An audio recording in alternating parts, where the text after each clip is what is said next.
Hello guys, चलिए अपने पढ़ते हैं कक्षा 10 की गणित। और जिसका चैप्टर नंबर 10 चल रहा था और 10.2 चल रहा था और 10.2 के क्वेश्चन नंबर 4 तक कर लिए थे। आज अपने 5वां क्वेश्चन करेंगे। चलिए देखते हैं क्वेश्चन नंबर 5 क्या कहता है। क्वेश्चन नंबर 5 कह रहा है, सिद्ध कीजिए कि स्पर्श बिंदु से स्पर्श रेखा पर खींचा गया लंब वृत्त के केंद्र से होकर जाता है। चलिए देखते हैं क्या कहता है डायग्राम से। इसने बोला है ये जो प्रश्नावली है, प्रश्नावली 10.2 है और इसका क्वेश्चन नंबर आज अपने करेंगे 5 नंबर। इसने बोला है इस तरीके से कोई वृत्त होता है, ठीक है।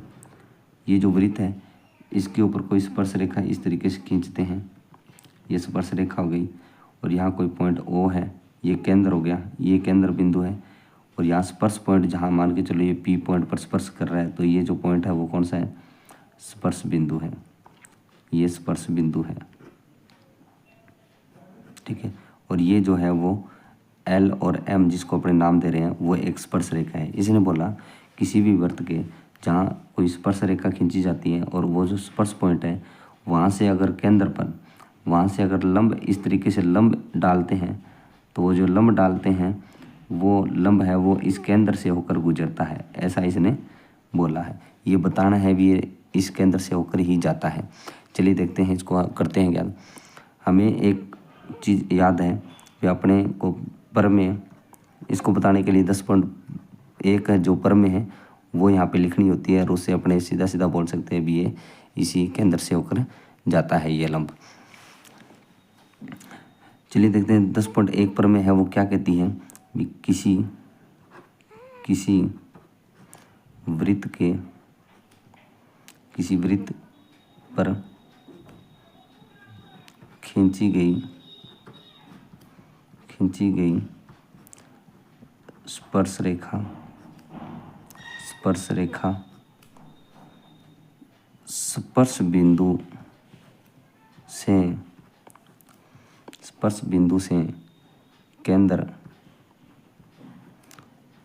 ओ को मिलाने वाली रेखा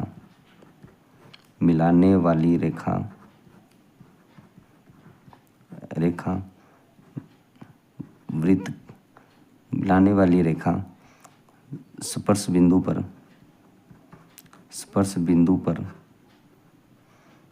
पर 90 डिग्री का कोण बनाती है, ठीक है।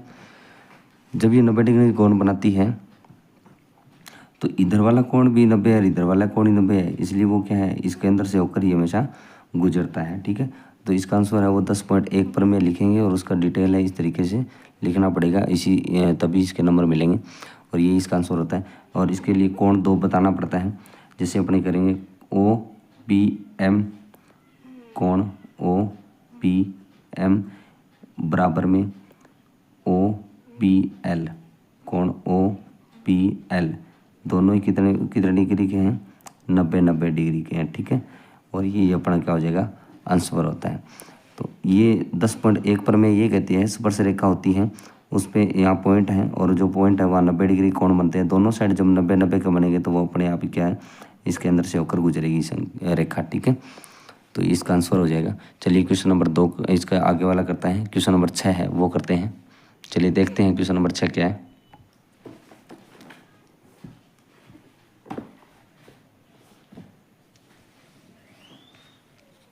क्वेश्चन नंबर 6 कहते हैं एक बिंदु ए से जो एक वृत्त के केंद्र से 5 cm दूरी पर है, वृत्त पर स्पर्श रेखा की लंबाई 4 सेंटीमीटर, जो स्पर्श रेखा है ना उसकी लंबाई 4 सेंटीमीटर है। वृत्त की त्रिज्या ज्ञात कीजिए। चलिए अपने इसका डायग्राम बनाते हैं। इसने क्या बोला है? इसने ऐसे बोला है, क्वेश्चन नंबर 6 है ये, क्वेश्चन नंबर 6 है। इसने बोला है एक कोई इस तरीके से वृत्त है, ठीक है। और वृत्त यहाँ कोई पॉइंट है वो ओ है, इसके बाहर कोई पॉइंट है वो ए है, ठीक है। और इस केंद्र से इसको जब मिलाते हैं, केंद्र को जब ए से, यहाँ कोई बाहर है, ए से जब मिलाते हैं तो उसकी जो दूरी है वो इसने बोला है 5 cm यानी सेंटीमीटर है। उसके बाद में इसने बोला है यहाँ से जब स्पर्श रेखा इस तरीके से खींची जाती है, इस तरीके से स्पर्श रेखा जब खींची जाती है तो यहाँ जो स्पर्श पॉइंट होता है यहाँ से लेकर यहाँ तक की जो दूरी है उसने बोला 4 सेंटीमीटर है। ठीक है, तो अपने को पता है जब इसको इस तरीके से मिलाएंगे यहाँ पे इस पॉइंट से तो यहाँ पे 90 डिग्री का कोण बनता है, क्योंकि किसी भी वृत्त पर स्पर्श रेखा खींची जाती है तो वहाँ पे 90 डिग्री का कोण बनता है, जो कि 10.1 पर में से अपने को पता है। ठीक है, इसका नाम दे देते हैं कोई पी। ठीक है, अब देखिए ये 90 डिग्री का कोण है, इसका मतलब ये वाली कौन सी भुजा होगी, कर्ण होगी। ये कौन सी होगी, कर्ण वाली भुजा होगी। ठीक है, ये कर्ण हो गया, ये समकरण हो गया, तो ये त्रिज्या, ये है वो त्रिज्या हो गई, ये त्रिज्या होगी। इस त्रिज्या का मान ज्ञात करना है, तो ये समकोण है, इसका मतलब पाइथागोरस प्रमेय से अपने इस त्रिज्या का मान ज्ञात कर सकते हैं। ये कर्ण है, ये धार मान लेते हैं, ये लंब मान लेते हैं, और जब लंब होगा वो त्रिज्या का मान होगा। तो चलिए देखते हैं, इसमें लिखना पड़ेगा कोण P बराबर में 90 डिग्री। ऐसा क्यों है, ये प्रमेय 10.1 से। ठीक है, चलिए इसको हल करते हैं। कर्ण का स्क्वायर बराबर में आधार का स्क्वायर प्लस लंब का स्क्वायर। कर्ण का स्क्वायर का मतलब ये वाला, ये कर्ण O और A, तो OA का स्क्वायर मतलब 5 का स्क्वायर, इसका मान 5 है तो 5 रख दिया, बराबर आधार का स्क्वायर का मतलब इसके 4 मान लो तो 4 का स्क्वायर हो गया, प्लस इसका मान लंब है, लंब का मतलब OP है और OP का मान अपने को ज्ञात करना है, और OP का मतलब त्रिज्या है। ये 5 का स्क्वायर का मतलब 25 हो गया, ये 4 का स्क्वायर 16 हो गया, प्लस OP का स्क्वायर यहाँ पे। ठीक है, ये 25 हो गया, ये प्लस है, 16 प्लस का इधर जाएगा तो माइनस का 16 हो जाएगा, बराबर में OP का स्क्वायर हो गया। यहाँ पे 25 में से 16 कम करोगे तो कितना बच गया, 9 बच गया, और बराबर में OP का स्क्वायर रह गया यहाँ पे। अब देखिए आगे इसको हल करते हैं। अब इसको मैं सीधा सीधा लिखता हूँ, OP का स्क्वायर बराबर में 9, इसका स्क्वायर हटाएंगे, OP का स्क्वायर हटाएंगे तो इसके वर्गमूल लग जाता है। ठीक है, इधर हल करते हैं तो OP बराबर में 9 का जो वर्गमूल होता है वो कितना होता है, 3 होता है, और इसका मतलब क्या हो गया, ये जो OP है वो त्रिज्या है, तो त्रिज्या कितनी आ गई अपने पास, 3 सेंटीमीटर आ गई। तो यही अपना आंसर हो गया। ठीक है, यानी OP का मान है वो त्रिज्या होगी, और त्रिज्या का मतलब यहाँ 3 सेंटीमीटर, ये अपना आंसर हो गया। चलिए अपने क्वेश्चन नंबर 7 करते हैं, देखते हैं क्वेश्चन नंबर 7 क्या है। क्वेश्चन नंबर 7 क्या करें, 2 सकेंद्रीय वृत्तों की त्रिज्या, 2 सकेंद्रीय वृत्तों की त्रिज्या है वो 5 सेंटीमीटर और 3 सेंटीमीटर। बड़े वृत्त की जीवा की लंबाई छोटे उस बड़े वृत्त की जीवा की लंबाई ज्ञात कीजिए। ठीक है, छोटे वृत्त को स्पर्श करती हो। इसने क्या बोला है, चलिए अपने मैं डायग्राम बनाता हूँ, ये प्रश्न यही कर लेते हैं। क्वेश्चन नंबर 7 है, पहले तो अपने को देखना पड़ेगा भी जो सकेंद्र होता है वो क्या, कौन सा होता है, क्या होता है। चलिए इसमें मैं बता देता हूँ उसको। देखिए सकेंद्र क्या होता है, एक वृत्त बना दिया और इसका जो केंद्र ये है, ठीक है, इसी केंद्र को मानकर इसके ऊपर एक और बना दिया जाता है इस तरीके से वृत्त, तो ये दोनों क्या है, सकेंद्र हो गए। यानी 1 2 तो वृत्त हो गए और उसका केंद्र एक ही है, इसका मतलब ये क्या है, सकेंद्र है। ठीक है, ये होता है सकेंद्र। ठीक है, चलिए अपने इसको हल करते हैं अब आगे। क्वेश्चन नंबर 7 क्या कहता है, क्वेश्चन नंबर 7 क्या कह रहे हैं, इसने बोला एक कोई इस तरीके से पहले कोई वृत्त है, ठीक है, और इसका कोई केंद्र है और इसके ऊपर एक और वृत्त है इस तरीके से, ठीक है, इसके ऊपर एक और वृत्त है, तो ये दोनों सकेंद्र हो गए। अगर सकेंद्र हो गए तब इसने बोला जो बड़ा वाला, ये जो बड़ा वाला है ना, ये जो बड़ा वाला है, ये जो बड़ा वाला वृत्त है, ये जो ऊपर वाला, इसकी जो त्रिज्या यहाँ से लेकर यहाँ तक त्रिज्या होगी ना, इस बड़े वाली वृत्त की तो त्रिज्या यही होगी यहाँ से लेकर यहाँ तक, तो ये जो दूरी है वो कितनी है 5 सेंटीमीटर, यानी इसकी त्रिज्या तो 5 सेंटीमीटर है। और जो छोटा वाला है, ये जो छोटा वाला है, इसकी जो त्रिज्या है वो 3 सेंटीमीटर है। ठीक है, यानी इसकी त्रिज्या है वो मैं यहाँ पे शो करवा देता हूँ। इसकी त्रिज्या वो कितनी है 3 cm है। ठीक है, अब इसने क्या बोला है, ये जो बड़ा वाला त्रिभुज दिख रहा है, वो वृत्त दिख रहा है, इसकी जीवा है। जीवा का मतलब यहाँ पे इस तरीके से जीवा है, वो छोटे वाले, ये जो छोटा वाला वृत्त है इसको स्पर्श करती हुई इस तरीके से जा रही है।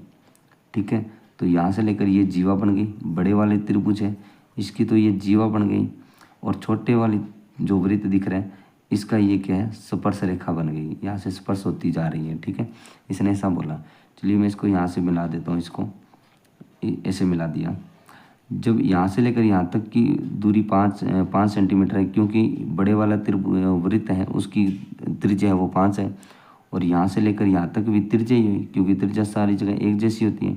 ये कोई ओ पॉइंट है, यहाँ से लेकर यहाँ तक है वो कितनी होगी 5 होगी। ये भी कितनी होगी 5 सेंटीमीटर त्रिज्या होगी।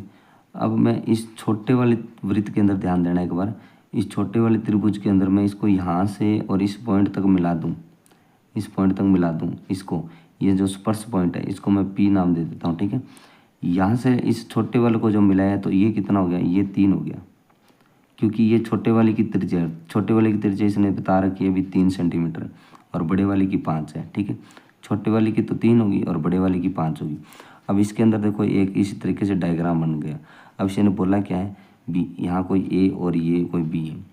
ये जो ए से लेकर बी तक जो बड़े वाली वृत्त की जीवा बन रही है ना, इस जीवा की लंबाई कितनी है वो ज्ञात करनी है। ठीक है, ए बी जो जीवा है, जीवा है इसकी लंबाई कितनी है वो, कि जीवा कितनी है सेंटीमीटर की है वो ज्ञात करनी है अपने को। ठीक है, कैसे ज्ञात करेंगे, हमें ये पता है भी ये वृत्त के ऊपर स्पर्श रेखा बना रही है, तो स्पर्श बिंदु पर यहाँ पे 90 डिग्री का कोण बनेगा। 90 डिग्री का कोण बनेगा तो ये 5 है और ये 3 है, तो अपने को यहाँ से लेकर यहाँ तक की दूरी ज्ञात हो जाएगी पी से लेकर बी तक की। जब इस त्रिभुज से समकोण से ये पी बी ज्ञात कर लेंगे, और ये बी और ए दूरी इस सूत्र से, इसी समकोण से इसको यह ज्ञात कर लेंगे, यानी ए से लेकर पी तक और पी से लेकर बी तक दूरी ज्ञात कर लेंगे। तो ए पी और पी बी को दोनों को जोड़ेंगे तो अपने पास ए और बी का मान आ जाएगा, जो कि जीवा है। इस तरीके से हल करेंगे। चलिए देखते हैं, अपने क्या लिखेंगे, कोण पी बराबर में 90 डिग्री। ऐसा क्यों है, क्योंकि स्पर्श रेखा है, स्पर्श रेखा। ठीक है, जो कि किसके अकॉर्डिंग वहाँ 90 डिग्री है, 10.1 पर में, इसके अकॉर्डिंग। ठीक है, चलिए इसको करते हैं, त्रिभुज लेते हैं इसमें ओ पी बी, त्रिभुज ओ पी और बी।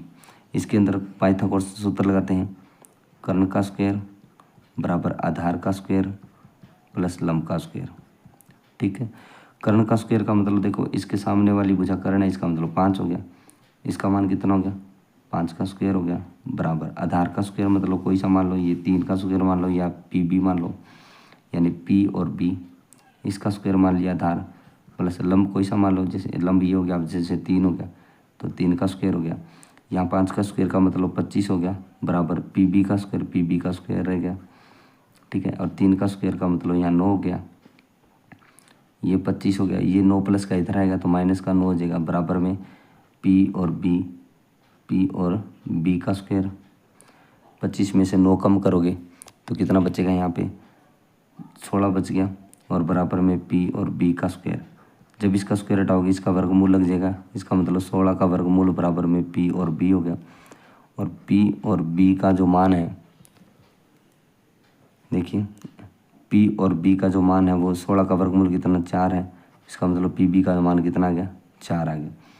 इसका मतलब हुआ क्या, बी ये जो मान है वो कितना आ गया 4 आ गया अपने पास। ठीक है, अभी इस त्रिभुज के अंदर अपने हल करते हैं, इस त्रिभुज से क्या मान आता है पी और ए के लिए। ये 90 डिग्री का है, इसका मतलब ये समकोण बन गया इधर वाला त्रिभुज। तो अब जो त्रिभुज है वो कौन सा, ओ पी और ए, ओ पी और ए इसमें। ठीक है, इसमें देखो कर्ण का स्क्वायर बराबर में आधार का स्क्वायर प्लस लंब का स्क्वायर। कर्ण का स्क्वायर मतलब ये यहाँ 90 डिग्री का लंब है यहाँ पे, तो 90 डिग्री के सामने वाली भुजा ये कर्ण हो जाएगी। तो कर्ण का मतलब ये 5 हो गया और 5 का वर्ग बराबर आधार का मतलब कोई सी मान लो ये ए और पी हो गया, तो ए और पी का वर्ग प्लस लंब का मतलब ये वाली इसी के अंदर ये 3 का वर्ग हो गया, 5 का वर्ग का मतलब 25 बराबर ए पी इसका वर्ग हो गया प्लस 3 का वर्ग कितना 9 हो गया, ये 25 हो गया, ये प्लस का इधर आएगा तो माइनस का 9 बराबर में ए और पी का वर्ग हो गया। 25 में से 9 कम करोगे तो 16 हो जाएगा बराबर में ए पी का वर्ग हो गया 16। अब देखो इसका वर्ग हटा देंगे ना तो इसका वर्गमूल लग जाएगा, तो इधर 16 हो जाएगा वर्गमूल में, इधर ए पी हो गया।